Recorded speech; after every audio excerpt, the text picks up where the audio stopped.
क्या आपने कभी ऐसा महसूस किया है जब बात बंद हो चुकी हो, मिलना जुलना खत्म हो चुका हो, फिर भी किसी स्त्री की यादें आपको दिन रात परेशान करती रहें? अगर हाँ तो दुखी मत होना, क्योंकि इसके पीछे छुपा है एक गहरा राज जो आज इस वीडियो में खुलने वाला है। पूरा देखिए, क्योंकि यही बातें आपके दिल और दिमाग दोनों को बदल सकती है।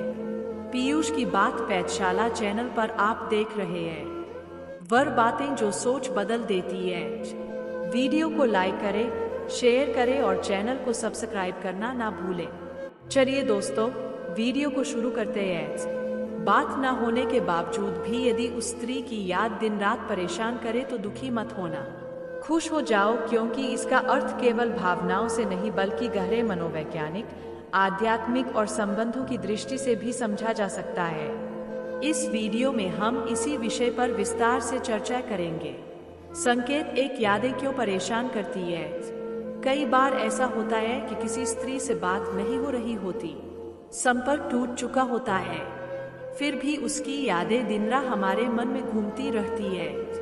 लोग अक्सर इसे दर्द या कमजोरी समझते हैं, लेकिन अगर इसे सही दृष्टि से देखा जाए तो यह संकेत हो सकता है कि उस स्त्री के साथ हमारे भीतर कोई अधूरा अध्याय, कोई गहरा संबंध या कोई छुपा हुआ भावनात्मक बंधन मौजूद है। यह भी संकेत हो सकता है कि आपके और उसके बीच कोई ऐसा ऊर्जा संबंध, एनर्जी कनेक्शन है जो भले ही शब्दों में ना हो लेकिन अनुभूति में अब भी जीवित है। संकेत 2, क्यों खुश होना चाहिए जब यादें परेशान करती है? जब बात न होने के बावजूद भी किसी स्त्री की याद लगातार परेशान कर रही हो तो कई लोग बेचैन या दुखी हो जाते हैं, लेकिन इसके पीछे कुछ सकारात्मक संकेत भी होते हैं जिन्हें समझना जरूरी है। आपके अंदर संवेदनशीलता और प्रेम की गहराई है। हर व्यक्ति इतना भावुक नहीं होता कि कोई प्रेम की गहराई है। गहराई है संवेदनशीलता, उसे इस तरह याद आए। यदि आप किसी को दिन रात याद करते हैं तो इसका मतलब है कि आपके दिल में प्रेम की गहराई है। यह आपके भीतर के प्रेम भाव का प्रमाण है। यह संकेत है कि संबंध अधूरा नहीं है। मनोविज्ञान के अनुसार जब किसी रिश्ते में कोई बात पूरी नहीं हो पाती तो वह अधूरी चीजें बार बार याद में आती है।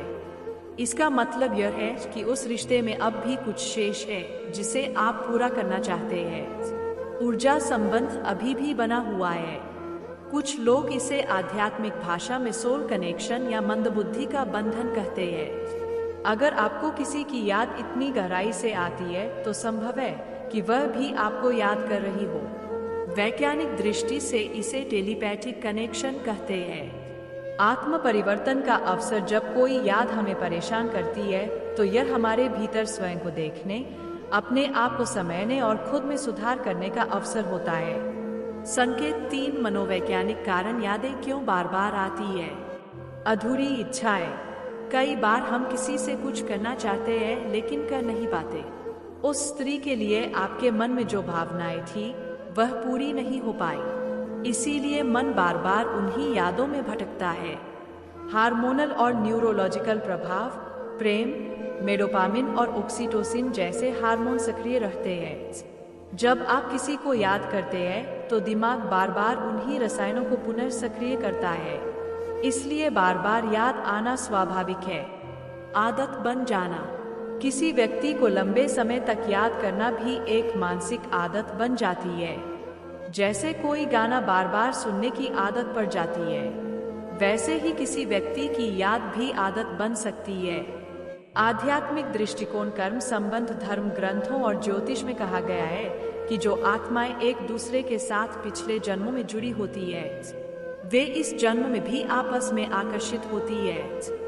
यदि किसी स्त्री की याद बार बार आती है तो हो सकता है वह आपके पिछले जन्म का कोई संबंध हो। आत्मा का संदेश। कई बार किसी की आत्मा हमें संदेश भेजती है। वह स्त्री आपसे बात नहीं कर रही है लेकिन उसकी आत्मा आपसे कुछ कहना चाहती है। ध्यान और प्रेम का स्वरूप। बुद्ध और कृष्ण दोनों ने प्रेम को ध्यान का स्वरूप बताया है। अगर आपकी यादें प्रेममय है और आपको भीतर से शुद्धि दे रही है तो यह उच्चतर प्रेम का रूप है। कैसे समझे कि यह यादें शुभ संकेत है? यदि यादें आपको अंदर से तोड़ने के बजाय आपको और अधिक सशक्त बना रही है, आपको प्रेम, करुणा और संवेदनशीलता की ओर ले जा रही है, तो समझ लीजिए कि यह सकारात्मक संकेत है। कुछ संकेत जो बताते हैं कि यादें शुभ है। यादें आपको आत्मनिरीक्षण के लिए प्रेरित करती है। आप दूसरों के प्रति भी अधिक संवेदनशील और प्रेमपूर्ण हो जाते हैं। आपके भीतर कोई नई रचनात्मक ऊर्जा जागृत होती है। आपकी आध्यात्मिक यात्रा में आगे बढ़ने की प्रेरणा मिलती है। क्या वह भी आपको याद कर रही है? यह सवाल अक्सर मन में उठता है। अगर आपको दिन रात उसकी याद आ रही है तो संभव है कि वह भी आपको याद कर रही हो, लेकिन यह जरूरी नहीं कि वह उसी रूप में याद करें जैसे आप कर रहे हैं। कई बार लोग दिल से जुड़ते हैं, लेकिन अहंकार, परिस्थितियां या सामाजिक बाधाएं सामने आ जाती है। ऐसे में यादें एकमात्र पुल बन जाती है। मनोवैज्ञानिक दृष्टि से जब दो लोग गहरे भावनात्मक बंधन में बंधे होते हैं तो उनके विचार और भावनाएं अक्सर एक दूसरे तक पहुंचती है, चाहे शब्दों के माध्यम से ना भी हो। इसे विज्ञान में मिरर न्यूरॉन्स कहते हैं, जो दूसरों की भावनाओं को समझने में मदद करते हैं। संकेत 4, जब यादें बढ़ जाए तो क्या करें? ध्यान और मेडिटेशन।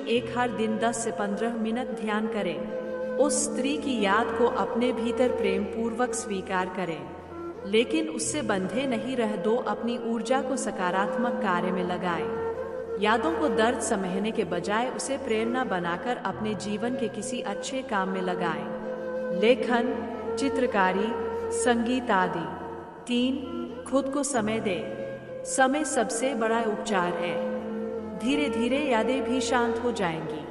4, उसे आशीर्वाद दें। मन में उसके लिए शुभकामनाएं और आशीर्वाद भेजें। इससे आपका मन हल्का होगा और बंधन टूटेगा। संकेत 5, निष्कर्ष। क्यों खुश होना चाहिए? अगर बात नहीं हो रही है, फिर भी किसी स्त्री की याद आपको दिन रात परेशान कर रही है, तो दुखी होने की जगह खुश हो जाइए, क्योंकि इसका मतलब है कि आपके भीतर अब भी प्रेम और संवेदना जीवित है। आपके जीवन में संबंधों का महत्व है और आप केवल स्वार्थ के लिए नहीं जी रहे। यह संकेत है कि आपकी आत्मा अब भी सीख रही है, अनुभव कर रही है, या आपको और अधिक मानव बना रही है। आपको भीतर से मजबूत बना रही है। यादें दुख नहीं देती, यादें जीवन देती है। यादें टूटती नहीं, यादें जोड़ती है। यदि आप उसे याद कर रहे हैं तो समझिए कि आपने प्रेम करना सीखा है, और जो प्रेम करना जानता है वह कभी भी खाली नहीं होता, क्योंकि प्रेम केवल किसी व्यक्ति विशेष तक सीमित नहीं रहता। अगर किसी स्त्री की यादें आपको परेशान कर रही है, तो वह प्रेम की ऊर्जा आपके भीतर बह रही है, और यही ऊर्जा धीरे धीरे आपको पूरे ब्रह्मांड से जोड़ देती है। यादों को बंधन नहीं, साधना बनाएं। जब हम किसी की याद में डूबते हैं तो अक्सर हम या तो उस व्यक्ति से जुड़ना चाहते हैं या फिर उस दर्द से बचना चाहते हैं। लेकिन अगर आप उस याद को साधना, स्पिरिचुअल प्रैक्टिस बना ले, तो वह आपको भीतर से निर्मल और शांत बना सकती है। जैसे संत कबीर कहते हैं, प्रेम गली अति सांकरी तामे दो न समाए। अर्थ है, प्रेम की गली बहुत संकरी है, वहाँ मैं और तू दोनों नहीं समा सकते। आप जब यादों में डूबते हैं तो